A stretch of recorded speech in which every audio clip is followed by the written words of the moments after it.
तर लाडक्या बहिणींसाठी खूप मोठी खुशखबरी आहे की आता ज्यांची के.वाय.सी ज्या महिलांची के.वाय.सी 31 डिसेंबरला झाली नाही त्या महिलांना पुन्हा मुदतवाढ देण्यात येणार आहे। आता खूप मोठी खुशखबरी आहे, सरकारकडून ही मुदतवाढ पुन्हा देण्यात येणार आहे। आता बघू शकता लाडकी बहीण योजनेमध्ये 31 डिसेंबर 2025 ही जी तारीख आहे ही के.वाय.सी करण्याची आखरी आणि शेवटची तारीख होती आणि त्या तारखेपर्यंत सर्व लाडक्या बहिणींना के.वाय.सी करणं अत्यंत गरजेचं होतं, कारण की 31 डिसेंबर 2025 ही तारीख शेवटची संधी होती।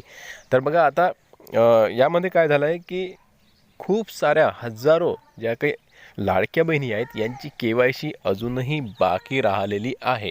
तर मग आता त्यांची के.वाय.सी होणार नाही का? कारण की 31 डिसेंबर 2025 ही शेवटची तारीख असल्यानं आता त्यांना पुन्हा मुदतवाढ मिळणार की नाही मिळणार, तर यामध्ये आपण सर्व काही गोष्टी जाणून घेणार आहोत। त्याचबरोबर लाडक्या बहिणींनी ज्या काही पात्र लाभार्थी महिला आहेत त्यांचे जे काही के.वाय.सी बाकी राहिलेले आहे त्यांना आता मुदतवाढ कुठपर्यंत मिळणार आहे किंवा त्यांना आता काय करावं लागणार आहे याबद्दलचं सर्व काही आपण आजच्या व्हिडिओमध्ये जाणून घेणार आहोत। नमस्कार, मी देवानंद गवांदे स्वागत करतो आपल्या लाडक्या यूट्यूब चॅनलमध्ये, ज्याचं नाव आहे टेक्निकल मराठाजी। या चॅनलवर जर तुम्ही नवीन असाल तर चॅनलला सबस्क्राईब करा, व्हिडिओला लाईक करा आणि शेअर करायला विसरू नका। चला तर आजच्या व्हिडिओला सुरुवात करूया।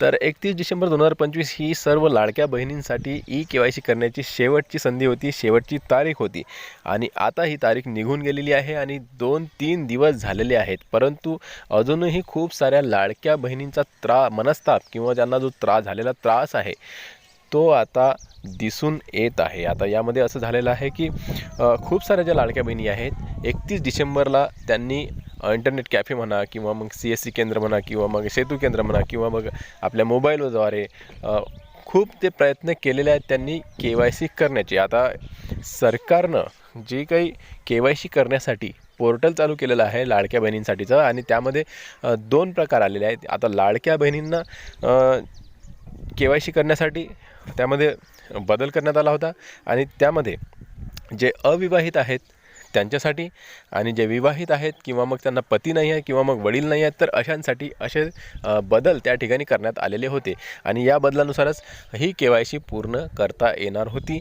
आता ही के.वाय.सी करताना प्रॉब्लेम काय येत होता? लाडक्या बहिणींकडून प्रॉब्लेम नव्हता, तर जे काही सरकारचं पोर्टल आहे त्या पोर्टलद्वारे जे काही वेबसाईट आहे त्या वेबसाईटद्वारे या ठिकाणी खूप मोठ्या प्रमाणात अव्यवस्था दिसून आली। आता यामध्ये अव्यवस्था कशी, तर बघा लाडक्या बहिणी जेव्हा आपली के.वाय.सी करायला जात होतं तेव्हा त्यांना एकतर OTPच येत नव्हता, कारण की OTPसाठी 10 मिनिटांचा टाईम लागत होता आणि त्यामध्ये सुद्धा OTP जो यायचा तो 7 ते 8 मिनिटानंतर यायचा, म्हणजे 2च मिनिटं शिल्लक ते OTP टाकण्यासाठी राहायचे आणि अशा प्रकारे त्यांचं जे काही प्रोसेस आहे ते पूर्ण होत नसे आणि कधी झाले तरी त्यामध्ये एरर दाखवत असे, कारण की OTPचा टाईम निघून गेला अशा प्रकारचे मेसेज त्या ठिकाणी येत होता। तर अशा प्रकारच्या समस्या सर्व खूप साऱ्या लाडक्या बहिणींना आलेल्या आहेत आणि त्यानंतर त्यांनी काही ठिकाणी गर्दीसुद्धा केली आहे, कारण की आता 31 डिसेंबर शेवटची तारीख म्हटल्यावर खूप साऱ्या बहिणींनी 2-3 दिवस खूप मोठ्या प्रमाणात मोबाईलवर किंवा मग इंटरनेटवर किंवा मग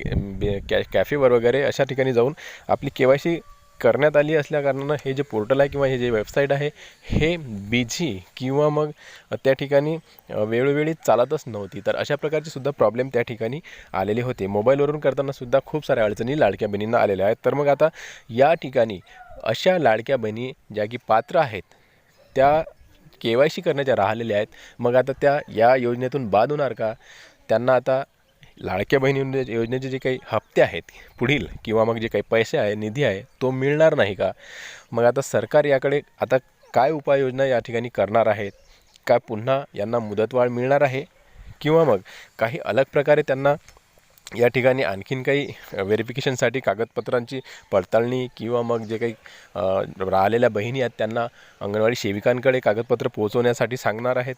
तर अशाच प्रकारची आपण जानकारी यामध्ये घेणार आहोत। तर बघा यामध्ये एक गोष्ट आणखीन लक्षात घेतली असेल तुम्ही, ज्यांना पती नाही आहेत, ज्या बहिणींना वडील किंवा पती नाही आहेत, तर त्यांच्यासाठी जी के.वाय.सी आहे ती 2 प्रकारची के.वाय.सी सरकारनं करण्यास सांगितली होती। एक तर मोबाईलद्वारे तुमचं जे काही व्हेरिफिकेशन आहे ते करून घ्यावं लागणार आणि त्यानंतर त्या संबंधीचे जे कागदपत्र आहेत, मृत्यू दाखला किंवा इतर जे कागदपत्र आहेत, तर हे जे कागदपत्र आहेत हे तुम्हाला अंगणवाडी सेविकेकडे घेऊन जावे लागणार आहेत आणि त्यानंतर ते जी के.वाय.सी आहे ती कंप्लीट होती.